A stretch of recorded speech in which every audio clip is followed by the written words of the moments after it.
செய்கர்மம் கைகூட்டும் செஞ்சொல் பெருவாக்கும் பீடும் பெருக்கும் உருவாக்கும் ஆதலால் வானூர் மானிமுத்தனை காதலால் கூப்புவார்தம் கை. இன்றைய வீடியோவில் நம்ம பார்க்கக்கூடிய தலைப்பு அப்படிங்கிறது சனிப்பெயர்ச்சி. சனிப்பெயர்ச்சி அப்படிங்கிறத பற்றி தான் நம்ம பார்க்க போகிறோம். முதல்ல என்னுடைய குலதெய்வத்தையும் காவல் தெய்வத்தையும் நவகிரகங்களையும் பஞ்சபூதங்களையும் வணங்கி நான் இந்த பதிவை தொடர்றேன். அதாவது சனிப்பெயர்ச்சி அப்படின்னு நம்ம பார்க்கும்போது சனி பகவான் சரியான தமிழ் வருடம் குரோதி வருடம் பங்குனி மாதம் 29ஆம் தேதி பங்குனி மாதம் 15ஆம் தேதி இரவு மணி 9:44 இதுவே ஆங்கில தேதி அப்படின்னு பார்த்தீங்கன்னா 2025 வருஷம் மார்ச் மாதம் 29, தமிழ் பங்குனி 15 தேதி. இந்த தேதியில் இரவு 9:44 கும்பராசியிலிருந்து மீன ராசிக்கு பெயர்ச்சியாகி போகிறாங்க சனி பகவான். அது இதுவரைக்கும் தன்னுடைய சொந்த வீடான கும்ப வீட்டில் மூலத்திரிகோண வீட்டில் இருந்து மீன வீட்டுக்கு பிரவேசிக்கிறது அப்படிங்கிறத பற்றியும் இதனால் ஏற்படக்கூடிய பலன்களை பற்றியும் தான் நம்ம பார்க்குறோம். இதில் 12 ராசிக்கு என்ன விதமாக பலன்கள் இருக்கும் அப்படிங்கிறத பார்க்குறோம். பொதுவாக ஒவ்வொரு ராசிக்கு தனித்தனி வீடியோவும் பார்க்குறோம். இதில் சனி பகவான் யார் அப்படின்னு கேட்டிங்க அப்படின்னா சூரியன் புத்திரன் தான் சனி. சனியின் புத்திரன் மாந்தி. அதாவது சனியின் புத்திரன் மாந்தி அல்லது குளிகன்னு சொல்லுவாங்க. இதில் சனியினுடைய நிலை அமைப்பு என்ன அப்படின்னு கேட்டிங்கன்னா சனி மேற்கு திசைக்கு அதிபதி, மேற்கு திக்குக்கு அதிபதி. சூரியன் கிழக்க உதித்து மேற்கு மறைகிறாங்க. அதுக்கு நேர் எதிராக இருக்கக்கூடிய பிளானட் யாருன்னு கேட்டிங்கன்னா சனி பகவான். அதாவது 12 ராசிகளில் காலபுருஷனுக்கு 7ஆம் வீடுன்னு சொல்லக்கூடிய துலாம் வீட்டில் உச்சமடையக்கூடியவரும் மேஷத்தில் நீச்சமடையக்கூடியவருமான இந்த சனி பகவான் இருள் கிரகம் என்றும் நீதி கிரகம் என்றும் நீதி பாரபட்சமற்ற நீதிவான் அப்படின்னு நம்ம பார்க்குறோம். அதாவது ஒரு நீதிபதி என்ன பண்ணுறாங்க அப்படின்னா தவறுகளை விசாரித்து மரண தண்டனையாக இருக்கலாம், ஆயுள் தண்டனையாக இருக்கலாம், தங்களுடைய உணர்வுகளுக்கு அப்பாற்பட்டு நீதி வழங்குறாங்க. அந்த ஒரு தன்மையில் தான் சனி பகவான் அப்படின்ற ஒரு கிரகம் அமைப்பு அப்படிங்கிறது இருக்குது. அவருக்கு ஈவு இரக்கம் அப்படிங்கிறதுலாம் கிடையாது அப்படின்ற அச்சம் மக்களிடையே நிறைய இருக்குது. அப்படிலாம் கிடையாது. ஒரு தனிப்பட்ட ஒரு நபருடைய ஜாதகத்தில் ஏற்பட்டிருக்கக்கூடிய கர்ம வினைகள் என்ன அப்படின்னு பார்த்துட்டு அதுக்கான சரியான பலாபலன்கள் என்ன அப்படிங்கிறத கொடுக்கறதுல சனி பகவான் சரியான ஒரு நிலையில் இருக்கிறாரு அப்படிங்கிறதுனால தான் நம்ம அவரை நீதிமான் அப்படின்னு சொல்கிறோம். அவருக்கு வச்சிருக்க பேர் ஒரு சரியான பேர் தான். இவர் மேஷத்தில் நீச்சமடைகிறார் அப்படிங்கிறதுனால மேசராசிக்காரங்களை பாதிக்க மாட்டார் அப்படின்ற ஒரு கருத்தும் இருக்குது. இந்த 12 ராசிகளில் முதலாவது ராசியில் தான் சனி பகவான் நீச்சமடைகிறாரு. சனி பகவான் பொறுத்த வரைக்கும் மேற்கு திக்கில் தான் பலம் அதிகம். அதாவது மேற்கு திக்கு அப்படின்னு பார்க்கும்போது மிதுனம் துலாம் கும்பம் மேற்கு திசை. இதில் கும்பராசியில் திக்பலம் அடைகிறாங்க. ஒரு ஜாதகத்தில் 7ஆம் வீட்டில் சனி பகவான் நிற்கும்போது அந்த சனி பகவானுக்கு 7ஆம் வீடு மேற்கு வீடு அப்படின்னு பேர். அங்கே திக்பலம் அப்படின்ற ஒரு அமைப்பில் பலம் அடைகிறாங்க சனி பகவான். இப்படிப்பட்ட சனி பகவான் மக்களிடையே ஒரு தவறான கருத்து இருக்குது. சனி ஒரு இருள் கிரகம், சனி பகவான் ஒரு துன்பங்களை மட்டும் தரக்கூடிய ஒரு கிரகம். 2.5 ஆண்டு, அதாவது மொத்தம் 7.5 ஆண்டுகள் அவருக்கு துன்பம் கொடுக்கறதுக்கு மட்டுமே அதிகாரம் கொடுத்து வச்சிருக்காங்க அப்படின்ற மாதிரிலாம் இருக்காங்க. அந்த மாதிரிலாம் கிடையாது. நவ கிரகங்கள் அப்படின்னு எடுத்துக்கிட்டாலுமே ஒவ்வொரு கிரகமும் ஒவ்வொரு பணிகளை செய்வாங்க. அதில் 9 கிரகமும் இணைஞ்சால் மட்டும்தான் ஒரு பலன் அப்படிங்கிறது கிடைக்கும். அதில் சனி பகவானுடைய பங்கு அப்படிங்கிறது ஒரு சிறப்பான ஒரு இடத்துல இருக்கும். இதில் நம்ம பார்க்குறது சனி பெயர்ச்சிக்கான பலன்கள். சனி பெயர்ச்சி 2025, 2025லேருந்து 2027 வரைக்கும் இந்த 2.5 ஆண்டு காலகட்டம், அதாவது 2.5 சொல்கிறோம். 2.5 ஆண்டு காலகட்டம் மீன ராசியில் பயிற்சி ஆகக்கூடிய இந்த சனி பகவான் மீன ராசிக்கு சனி பகவான் பயிற்சி ஆகிறாங்க. இதே சமயத்தில் அந்த வீட்டு அதிபதியான குரு பகவான் தன்னுடைய வீட்டுக்கு 4ஆம் வீடான மிதுனத்தில் தன்னுடைய சொந்த ராசி நட்சத்திரத்திலேயே பிரவேசிப்பாங்க. அதாவது குரு பகவானுக்கு 3 நட்சத்திரங்கள் கொடுக்கப்பட்டிருக்கு ஜோதிட சாஸ்திரத்தில். அதில் புனர்பூச நட்சத்திரத்தில் பிரவேசிப்பாங்க. சனி பகவான் தன்னுடைய சொந்த நட்சத்திரமான உத்திரட்டாதி நட்சத்திரத்தில் பயணிக்கும் போது குரு பகவான் தன்னுடைய சொந்த நட்சத்திரமான புனர்பூசத்தில் பிரவேசிப்பாங்க.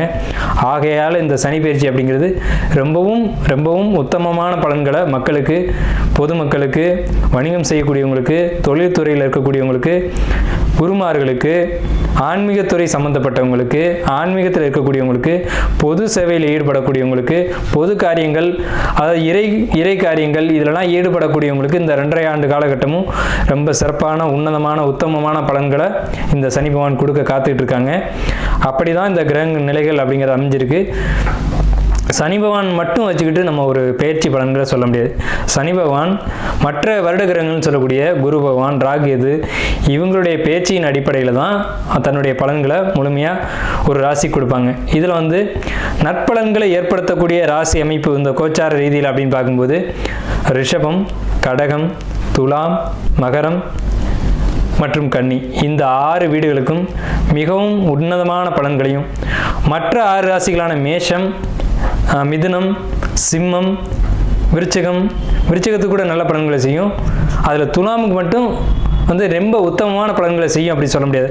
ஆனால் விருச்சிக ராசிக்கு அதிக நட்பலன்களை தரும், மகரத்துக்கு உன்னத பலன்களை தரும், கும்பத்துக்கு இதுவரைக்கும் இருந்த கஷ்டங்கள் குறைஞ்சி இனி நல்ல ஒரு காலகட்டம் அப்படிங்கிறது இந்த சனி பெயர்ச்சியில் உங்களுக்கு கண்டிப்பாக கிடைக்கும்.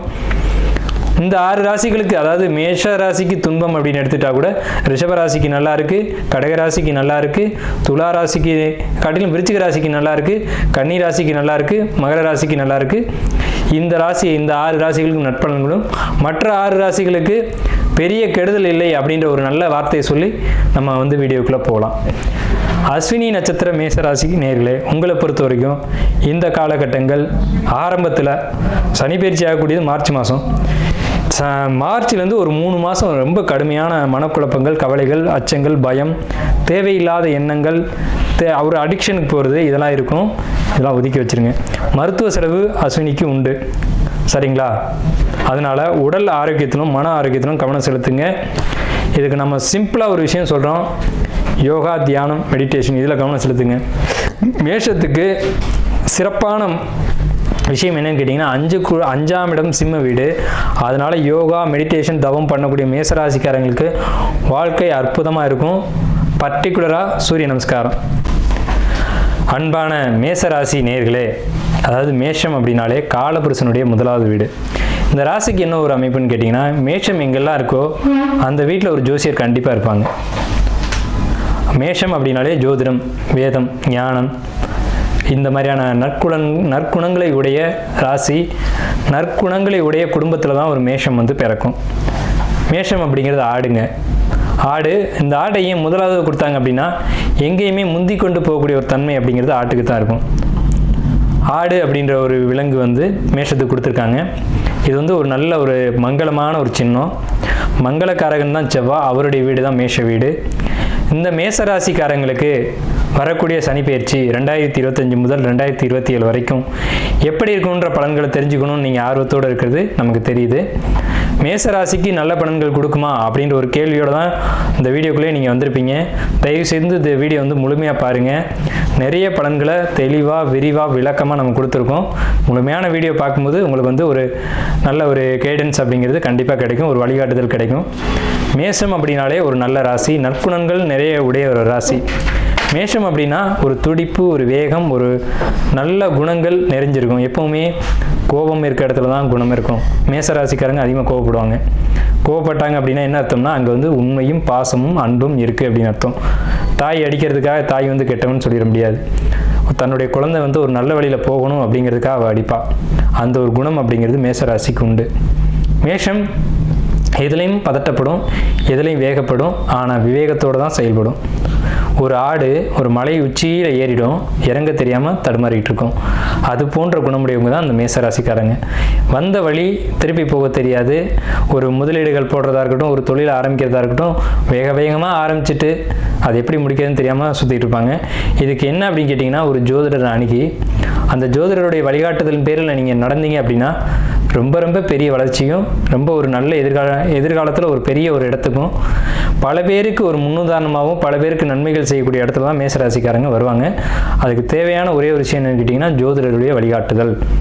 மேஷம் பிறருக்கு செய்யணும், பிறருக்காக பிறந்த பிறப்பு தான் மேஷம். அதாவது பொதுமக்களுக்கு ஒரு தலைவனாக இருக்கக்கூடிய ஒரு அமைப்பு யாருக்கு கிடைக்கும் அப்படின்னு கேட்டிங்கன்னா, மேசராசி கிடைக்கும். மேசம் முதலாவது ராசியாக இருக்குது அப்படிங்கிறதுனால இவர்கள் தலைமை தாங்கக்கூடிய இடத்துக்கு வருவாங்க, முதன்மையானவர்களாக வருவாங்க. 40 வயசுக்கு மேலே பொதுமக்களுக்காகவே வாழ வேண்டிய ஒரு அமைப்பு யாருக்கு வரும்னு கேட்டிங்கன்னா, மேஷத்துக்கு தான் வரும். அப்போ இது சமுதாயத்துக்கான மனிதர்கள் யாருன்னு கேட்டிங்கன்னா மேஷம்தான். தங்களுடைய குடும்பத்தையும் பார்த்துக்கணும், சமுதாயத்தையும் பார்க்கணும். சமுதாயத்தில் ஏற்படக்கூடிய நல்லது கெட்டதுக்கும் போய்க்கணும், தன்னுடைய குடும்பத்தையும் அனுசரித்து கொண்டு போகணும் அப்படின்ற ஒரு அமைப்பு எந்த ராசிக்கு உண்டு அப்படின்னு கேட்டிங்கன்னா மேச ராசிக்கு தான் உண்டு. ஸோ அப்பேற்பட்ட உன்னதமான உத்தமமான ராசி மேசராசி அன்பர்களே, உங்களுக்கு சனி பெயர்ச்சி நன்மை செய்யுமா அப்படின்ற ஒரு கேள்வியோடு நீங்கள் இந்த வீடியோக்குள்ளே வந்திருப்பீங்க. நிச்சயமாக சொல்கிறேன், உறுதியாக சொல்கிறேன், உங்களுக்கு சனி பெயர்ச்சி நன்மை தான் செய்யும். ஏன் அப்படி சொல்கிறோம் அப்படின்னம்னா, மேசராசிக்கு 2ஆம் வீட்டில் குரு, 6ஆம் வீட்டுக்கு கேது, 5ஆம் வீட்டுக்கு பயிற்சி ஆகிறாங்க. மே 14ஆம் தேதி அன்னைக்கு குரு பயிற்சி உங்களுக்கு ரிஷபத்துலேருந்து மிதுனம் அணைக்கும். மே 18ஆம் தேதி அன்னைக்கு கேது வந்து கன்னி மனையிலேருந்து சிம்மத்துக்கும் பயிற்சி ஆகிறாங்க. அதே காலகட்டத்தில் உங்களுக்கு பாதகஸ்தானம் சொல்லக்கூடிய கும்பராசியில் ராகு பகவான் பயிற்சியாகி மீனத்திலேருந்து பயிற்சியாகி சனி பகவான் கும்பத்திலேருந்து மீனத்துக்கு போவாங்க. மீனத்தில் இருக்க ராகு பகவான் கும்பத்துக்கு வருவாங்க. இந்த மாதிரியான ஒரு மாற்ற அமைப்புகள் எல்லாமே பார்க்கும்போது உங்களுக்கு கிரக நிலைகள் அப்படின்னு கணிச்சோம் அப்படின்னா உங்கள் ராசிக்கு விரயஸ்தானத்தில் சனி, ராசிக்கு 3ஆம் இடத்துல குரு, ராசிக்கு 5ஆம் இடத்துல கேது, ராசிக்கு 11ஆம் இடத்துல ராகு. மீண்டும் சொல்கிறேன், ராசியில் உங்களுக்கு வந்து ராசிக்கு 12ஆம் வீட்டில் விரயஸ்தானத்தில் சனி பகவான், 3ஆம் இடத்து குரு, 5ஆம் இடத்து கேது, 11ஆம் இடத்து ராகு. இந்த அமைப்புகள் மொத்தமாக நம்ம கவனித்து பார்க்கும்போது வருட கிரகங்கள் இந்த ஒரு அமைப்பில் இருக்கும்போது இந்த வருடத்தை யார் வந்து நன்மை செய்வா யார் கெடுதல் செய்வா அப்படின்னு பார்க்கும்போது இந்த நான் சொன்ன 4 கிரகங்களுமே நன்மை மட்டுமே செய்யும், தீமை செய்ய வாய்ப்புகள் இல்லை. அதாவது மிதுன ராசி அப்படிங்கிறது காலபுருஷனுக்கு 3ஆவது ராசி. குரு பகவான் உங்கள் ராசிக்கு 9க்கும் 12க்கும் உடையவர். 12ஆம் வீட்டு அதிபதி 3ஆம் வீட்டுக்கு வரும்போது மறைவு ஸ்தானாதிபதி மறைவு ஸ்தானத்துக்கே வருவாங்க. அப்போ இந்த அமைப்புக்கு பேர் வந்து விபரீத ராஜயோகம் அப்படின்னு பேர். விபரீத ராஜயோகம்னா என்னன்னு கேட்டிங்கன்னா திடீர் அதிர்ஷ்டங்களையும் திடீர் தனவரவையும் எதிர்பார்க்காத ஒரு சொத்து உங்களை தேடி வரும். ஆனால் அது உங்களுடைய சொத்தாக இருக்கும். ஸோ இந்த ஆண்டு தொடக்கமே ஒரு தனவரவோடு உங்களுக்கு தொடங்கும். அப்போ திடீர்னு ஒரு பண வரவு வருது அப்படின்னா அங்கே தான் நீங்கள் கவனமாக இருக்கணும். அந்த பணம் எந்த வழியில் வருது, எந்த வழியில் செலவு பண்ணணும் அப்படின்ற ஒரு விஷயத்தில் திட்டமிடல் தேவை. அதாவது குடும்பத்தில் ஒரு தேவை இருக்கும், அந்த தேவைக்கு ஏற்ப பணமும் உங்களுக்கு தேடி வரும். 2வது விஷயம், உங்கள் ராசிக்கு 5ஆம் இடத்துல பயிற்சியாளருடைய கேது நன்மை செய்யுமா தீமை செய்யுமான்ற ஒரு கேள்வி, 7.5 சனி விரயச்சனி அப்படிங்கிற ஒரு பயம் இதெல்லாம் உங்களுக்குள்ளே இருக்கிறது தெரியுது. கண்டிப்பான முறையில் 5ஆம் இடம்ன்றது காதல் ராசி அப்படின்னு பேர். இப்போ மேச ராசிக்கு காதல் குடும்ப அமைப்பு எப்படி இருக்கும் அப்படிங்கிறத நம்ம கணிப்போம். குடும்பம் அப்படிங்கிறது 2ஆம் இடம். 2ஆம் இடத்துல கேது குரு பகவான் இவ்வளவு காலகட்டங்களாக வந்து வக்ர நிலையில் இருந்தாங்க. இதனால் குடும்பத்துக்குள்ளே வெளியில் சொல்ல முடியாத பிரச்சனைகள், ஏகப்பட்ட பிரச்சனைகள் போயிட்டு இருந்திருக்கும். அதாவது குடும்ப பிரச்சனை வெளியில் சொல்ல முடியாது. அதாவது சிலர் இருப்பாங்க, கணவனுக்கும் மனைவிக்கும் பிரச்சனையாக இருக்கும், அதை 3வது நபர்கிட்ட போய் சொல்லிகிட்டு இருப்பாங்க. மனைவி கணவனை விட்டுட்டு இன்னொருத்தர் போய் சொல்லிட்டு இருப்பாங்க. இது தவறான ஒரு விஷயம்.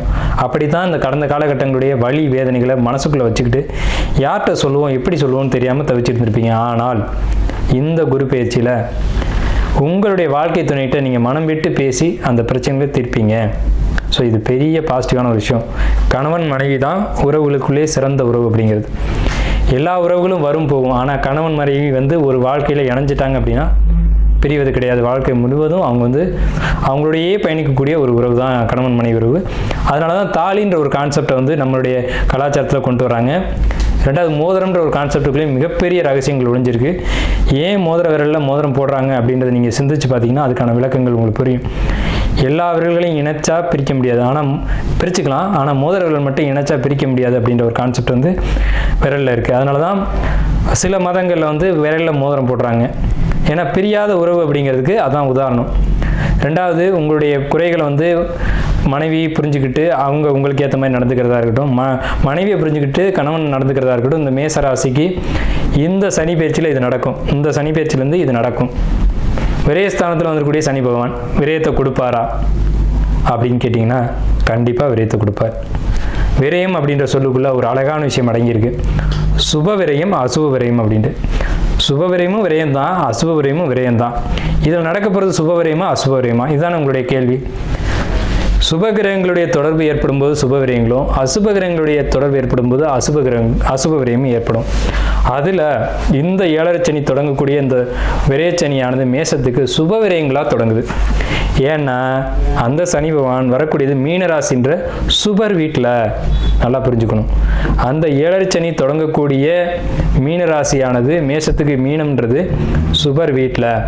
அந்த வீடு கொடுத்த குரு பகவானும் 3ஆம் இடம்ன்ற விரீத ராஜயோக அமைப்புலையும் தன்னுடைய சொந்த நட்சத்திரத்திலையும் ஏறுறாங்க. இந்த 7.5 சனி பயிற்சி ஆகும்போது குரு பகவான் நிற்கிற நட்சத்திரம் பார்த்தீங்கன்னா புனர்பூச நட்சத்திரம். ஸோ இந்த அமைப்பு அப்படிங்கிறது சுப விரயத்தை கொடுக்கும்.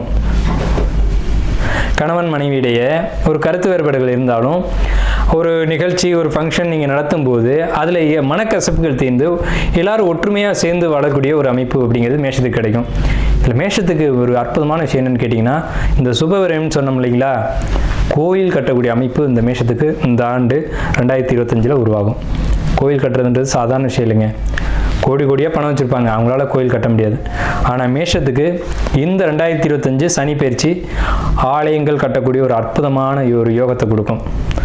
அதாவது ஒரு பழமொழி சொல்லுவாங்க, ஊர் கூடி தான் தேர் இழுக்கணும் அப்படின்ற மாதிரியான ஒரு அமைப்பு. அப்போ இந்த தலைவன் அப்படின்ற அமைப்பு தான் மேசராசினுடைய அமைப்பு. குடும்பம் காதல் உறவு எப்படி இருக்கும் அப்படின்னு கேட்டிங்கன்னா, குடும்ப உறவை பற்றி நம்ம நிறைய பேசணும். இது நாள் வரைக்கும் இருந்த கருத்து வேறுபாடுகள் இந்த சமயத்தில் நிவர்த்தியாகி கணவன் மனைவிக்குள்ள ஒரு ஒற்றுமை கொடுக்குது. காரணம், உங்களுக்கு 3ஆம் வீட்டில் மிதுன ராசியில் குரு தன்னுடைய சொந்த நட்சத்திரத்தில் இருக்கிறது தான் காரணம். மனம் விட்டு பேசுவீங்க, கருத்து வேறுபாடுகள் நிவர்த்தி ஆகும் அப்படிங்கிற ஒரு கான்செப்ட். ரெண்டாவது, காதல் விஷயத்தை பொறுத்த வரைக்கும் இந்த இடம் தான் ரொம்ப முக்கியமான இடம். இதை தான் நிறைய பேர் எதிர்பார்த்து காத்துட்ருப்பீங்க. காதல் கசக்கு தையா அப்படின்ற ஒரு பாடல் கூட இருக்கும். காதல் எப்படி இருக்கும்? சிம்ம வீட்டுக்கு கேது வர்றாங்க. காதல் நல்ல காதலா கெட்ட காதலா அப்படின்ற ஒரு விஷயம் உங்களுக்கு தெளிவடையும். சிம்மம்ன்றது மேஷத்துக்கு 5ஆம் வீடு, அதுதான் காதலை சொல்லக்கூடிய இடம். அங்கே கேது பகவான் வரும்போது மறைஞ்சிருந்த விஷயத்தெல்லாம் வெளிப்படுத்திடுவார்.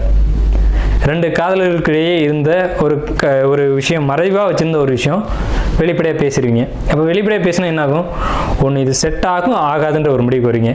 காதல் ஒரு தெளிவான முடிவுக்கு வரும். இந்த பந்தம் நமக்கு தேவை அல்லது தேவையில்லை அப்படின்ற ஒரு முடிவுக்கு வருவீங்க. நல்ல உறவாக இருந்தால் எடுத்துக்க போகிறீங்க, ஆகாதுன்னு தெரிஞ்சால் விலக போகிறீங்க. அது இதுக்கு முன்னாடி உங்களுக்கு காதலில் சில கசப்புகள் மேசராசிக்கு கடந்த காலகட்டங்களில் வந்தது உண்மைதான், இல்லைன்னு மறுக்க முடியாது. உங்களுடைய ஜாதக அடிப்படையில் அதாவது லவ்வில் ஒரு தெளிவான ஒரு அக்செப்டன்ஸ் கிடைக்காமையோ அல்லது உங்கள்கிட்ட ஒரு உண்மை இல்லாத தன்மையில் அவங்க நடந்துட்டு இருப்பாங்க. அந்த ஸ்பவுஸ் அப்படின்றவங்க அதில் ஒரு உண்மைத்தன்மை, அவங்களுக்கு உங்களை பற்றின ஒரு உண்மைத்தன்மை தெரிஞ்சு, இதில் மேசம்னாவே உண்மையை நடக்கக்கூடியவங்க, நேர்மையை நடக்கக்கூடியவங்க. அதனால் அடிக்கடி கோவம் வரும். அதனால் மேஷத்திட்ட யாருமே அட்டாச் ஆக முடியாது. அப்படி அட்டாச் ஆகுறாங்க அப்படின்னா அவங்க நீண்ட காலம் உங்கள் கூட பயணிப்பாங்கன்னு அர்த்தம். செவ்வாய் கோப கிரகம், வேக கிரகம். பட்டுன்னு கோவப்பட்டு பட்டுன்னு வார்த்தைகளை விட்டுரும். அது யார் உங்கள் கூட நீண்ட நாள் பயணிக்க முடியும் அப்படின்னு கேட்டிங்கன்னா, உங்களை பற்றி முழுமையாக தெரிந்தவர்கள், உங்களுடைய குணம், உங்களுடைய அந்த எண்ணங்கள், சிந்தனைகள் தெரிஞ்சவங்க மட்டும்தான் காலம் முழுக்க பயணிக்கக்கூடியவங்க. அப்போ சிம்ம மனையில் கேது வரும்போது தேவையில்லாத காதலாக இருந்தால் முறிச்சு விட்டுடும். அது சரியான காதலாக இருந்தால் அவங்க கடைசி வரைக்கும் உங்கள் கூட வருவாங்க. அதாவது உங்களுடைய காதலுக்காக நீங்கள் காத்துக்கிட்டு இருந்தீங்க, உங்கள் காதலை வெளிப்படுத்திட்டு காத்துட்டு இருக்கக்கூடிய காதலர்களுக்கு ஒரு அக்செப்டன்ஸ் கிடைக்கும் அப்படின்னு தான் நம்ம இங்கே சொல்கிறோம். இந்த காதல் வலிமை அடையுமா அல்லது இந்த காதல் முறியுமா அப்படின்ற ஒரு காலகட்டம் தெளிவான முடிவுக்கு வரக்கூடிய காலகட்டம் உண்மையான காதலர்களுக்கு சிறப்பான ஒரு ஆண்டாக இந்த சனி பயிற்சி அமையுது 2025. 2025 உங்களுக்கு கும்பத்தில் வரக்கூடிய ராகு பகவான் கம்யூனிகேஷன், அதாவது கம்யூனிகேஷன் அப்படின்னா என்னங்க, அதாவது ஒரு ஐடி ஃபீல்டில் இருக்கவங்க, இந்த ஜாப்பில் இருக்கக்கூடியவங்களுக்கெல்லாம் தொழில், வேலை, உத்தியோகம் அப்படின்னு பார்க்கும்போது ரொம்ப ஒரு சிறப்பான ஒரு அமைப்பு. ஏன்னா கும்பராசி தான் தகவல் தொழில்நுட்ப ராசின்னு பேர். இங்கே இருக்க தகவலை வெளியில் சொல்கிறதுக்கும் வெளியில் இருக்க தகவலை இங்கே கொண்டு வரதுக்கும் கும்பராசி தான் தொடர்புகளை ஏற்படுத்தும். கோயில் கோபுர கலசம் பேர் கும்பத்துக்கு.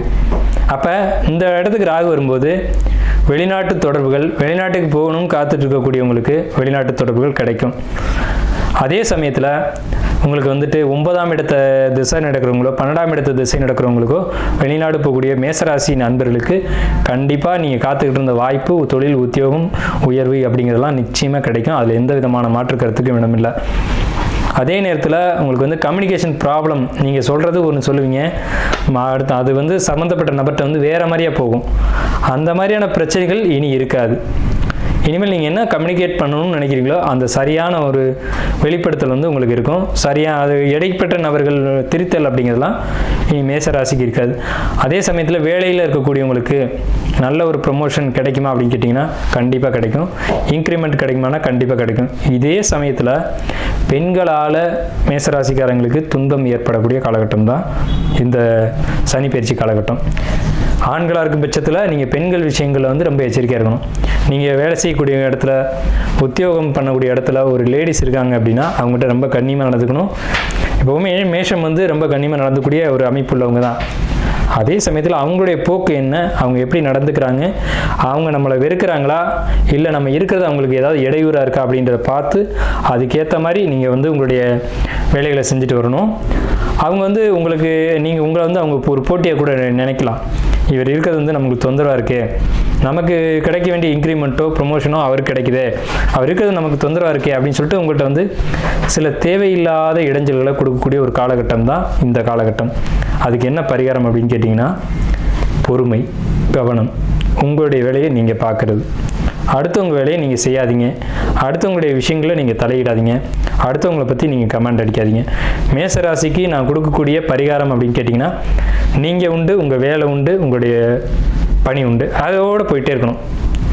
அடுத்தவங்க வேலையில் தலையிடுறதோ, அடுத்தவங்களை பற்றி பேசுகிறதோ, பொறுமை இல்லாமல் ஒரு இடத்த விட்டு வெளியில் வர்றதோ இருக்கக்கூடாது இந்த காலகட்டங்களில். பொறுமை வந்து சனியினுடைய அமைப்பு. சனி காத்திருக்கக்கூடியவர். ராகு பகவானும் சனியினுடைய காரத்துவம் என்னன்னு கேட்டிங்கன்னா காத்திருத்தல், காலம் வரும் வரை காத்திருத்தல் வந்து சனியினுடைய காரத்துவம். அதை கையில் பிடிச்சிக்கிட்டீங்க அப்படின்னா உங்களுக்கு தேவையான வளர்ச்சியை சனி பகவான் கொடுத்துருவார். அதுவும் மேஷத்துக்கு பாதகாதிபதியான சனி பகவான் அவர் வந்து விரைச்சாதனத்தில் வரும்போது நீங்கள் காத்திருந்தீங்க அப்படின்னா மட்டும் உங்களுக்கு தேவையான எல்லா யோகங்களும் எப்பவுமே கிடைக்கும். ஆனால் மேஷம் காத்திருக்காத ராசி, இதுதான் உண்மை.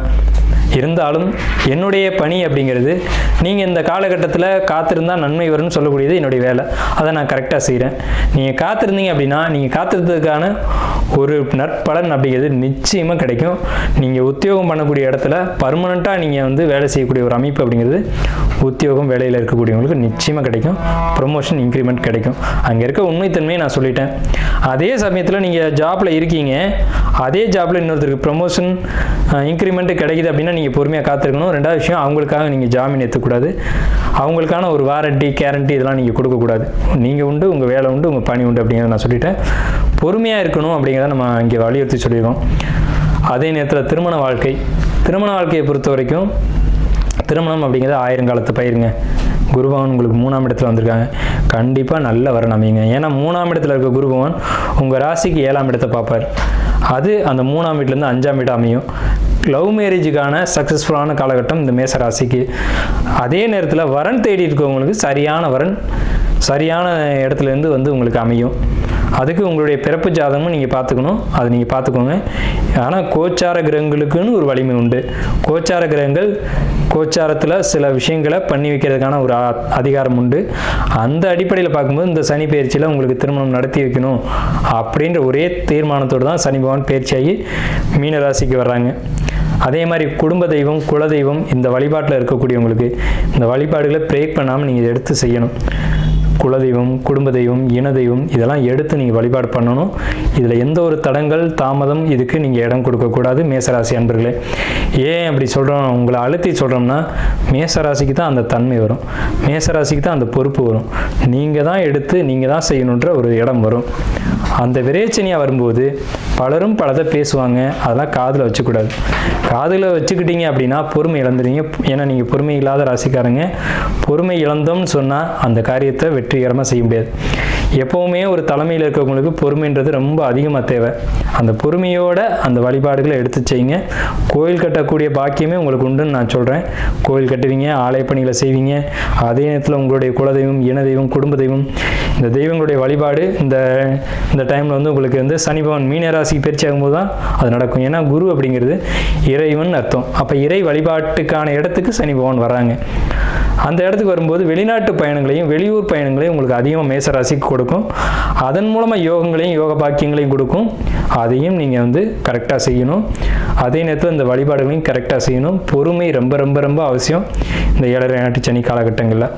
திருமண வாழ்க்கை நம்ம சொல்லியாச்சு. மாணவர்களை பொறுத்த வரைக்கும் படிக்கக்கூடிய மாணவர்கள் இப்போ 10th படிக்கிறீங்க, 12th படிக்கிறீங்க, நீட் எக்ஸாம் படிக்கிறீங்க, அல்லது ஒரு மருத்துவராக படிக்கிறீங்க அப்படின்னா ரொம்ப ரொம்ப ரொம்ப பொறுமை தேவை. நீங்கள் படிக்க போன இடத்துல படிப்பு மட்டும்தான் பார்க்கணும். அதை விட்டுட்டு படிப்பை தவிர்த்து மற்ற விஷயங்களை கவனம் செலுத்தக்கூடாது. உங்கள் வேலை என்ன, படிக்க தானே போயிருக்கீங்க, படிப்பை மட்டும் கவனம் செலுத்துங்க. அதே நேரத்தில் பார்ட் டைமாக படிக்கிறவங்களுக்கு ரொம்ப அற்புதமான காலகட்டம். பொறுமையும் நிதானமும் தேவை. புரிஞ்சு படிங்க. ஏன்னா உங்களுக்கு குருபகவான் 3ஆம் இடம் தான் மனசு, ஆள் மனசு அப்படிங்கிறது குருபகவான். ஸோ அதனால் படிப்புக்கு நல்லாயிருக்கும். ஆனாலும் உங்களுடைய மனதில் தேவையற்ற எண்ணங்கள், தேவையற்ற சிந்தனைகள், மன அழுத்தங்கள், குழப்பங்கள், கவலைகள் இதெல்லாம் ஊடுருவும். சரிங்களா? அதாவது நான் வெளிப்படையாகவே சொல்கிறேன், நீங்கள் படிக்க போகிறீங்க. இப்போ 12th 10th அப்படிங்கிறது டீனேஜ் காலகட்டம்னு பேர். இந்த டீனேஜில் என்ன உணர்வுகள் மாணவர்களுக்கு வரும்ன்றது எல்லாருக்கும் தெரிஞ்ச விஷயந்தான். ஸோ அங்கே தான் தடுமாற்றம் வரும். படிக்க போனால் படிக்கிற வேலையை மட்டும் பார்க்கணும். அதை விட்டுட்டு லவ் பண்ணுறேன், க்ரஷ் இருக்குது, இந்த வெங்காயம்லாம் உங்களுக்கு தேவையில்லை. சரிங்களா? படிக்க போன இடத்துல படிப்பை தான் பார்க்கணும். அதாவது நம்மளை தாய் தகப்பன் இரு கண்களாக பாவிச்சு கண்ணை காட்டிலும் ரொம்ப ஒரு தன்னுடைய வாழ்க்கையை அர்ப்பணித்து உங்களை படிக்க வைக்கிறாங்க. அதனுடைய தன்மை உங்களுக்கு புரியணும். தாய் தகப்பனை நீங்கள் ஒரு நிமிஷம் நினச்சி பார்க்கணும்.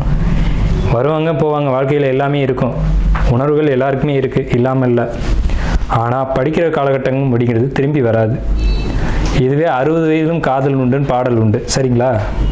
60 காதல் வரும்னு சிவாஜி கணேசனே பாடியிருக்காரு. அது பொறுமையாக பார்த்துக்கலாம். ஆனால் படிப்புன்றது போனால் திரும்ப வராது. சரிங்களா? படிப்பில் மட்டும் கவனம் தேவை. ஆனால் படிப்பை தவிர எல்லா கவனமும் உங்களுக்கு இந்த காலகட்டத்தில் வரும். மன அழுத்தம் வரும், குழப்பம் வரும், கவலை வரும். ஆனால் இது தேவையான, இது தேவையில்லாத ஒரு வெங்காயம். சரிங்களா? இந்த அழுத்தம் மன அழுத்தம் தேவையான யோசிச்சு பாருங்க ஒரு நிமிஷம். அது தேவையற்ற ஒரு விஷயமா இருக்கும். அது தூக்கி போட்டீங்க அப்படின்னா உங்களோட படிப்பு ரொம்ப சிறப்பாக இருக்கும். ஏன்னா நம்ம என்னதான் ஒரு 7.5 சனி நடக்குது, அஷ்டம சனி நடக்குது, அர்த்தாஷ்டம சனி நடக்குது, கண்டக சனி நடக்குது, எது நடந்தாலும் சரிங்க, நமக்கு தேவை படிப்பு. இந்த காலகட்டத்தில் படித்து ஒரு நல்ல மார்க் மதிப்பெண் எடுத்தால் மட்டும்தான் நம்மளுடைய தாய் தகப்பனை இந்த உலகத்தில் நம்ம அறிமுகப்படுத்த முடியும். அவங்க தன்னுடைய வாழ்க்கையை அர்ப்பணித்து உங்களை படிக்க வைக்கிறாங்க. அவங்களுக்கான ஒரு மதிப்பு, மரியாதை, அங்கீகாரம்ன்றது நீங்கள் ஏற்படுத்தி கொடுக்கணும். பொதுவாகவே நமக்கு ஒரு பரிகாரம் உண்டு. என்னன்னு கேட்டிங்கன்னா, முதல்ல எந்த ராசி எந்த லக்னமாக இருந்தாலும் சரி கணபதியை வழிபாடு செய்யணும். தாய் தகப்பனை மதித்து வழிபாடு பண்ணணும். வழிபாடு பண்ணணும்னா அவங்களுக்கு பூஜை கற்பூரம்லாம் காட்டணும் அவசியம் இல்லை. அவங்க மனசு வருத்தப்படாமல் நடந்துக்கணும். இதுதான் பரிகாரம். சரிங்களா? உங்களுடைய எல்லா பிரச்சனைகளும் தீர்க்கக்கூடிய என்னதுன்னா தாய் தகப்பன் தான். அதாவது கல்யாணமே நடக்கலைன்னு சொல்கிறீங்க, குழந்தையே இல்லைன்னு சொல்கிறீங்க.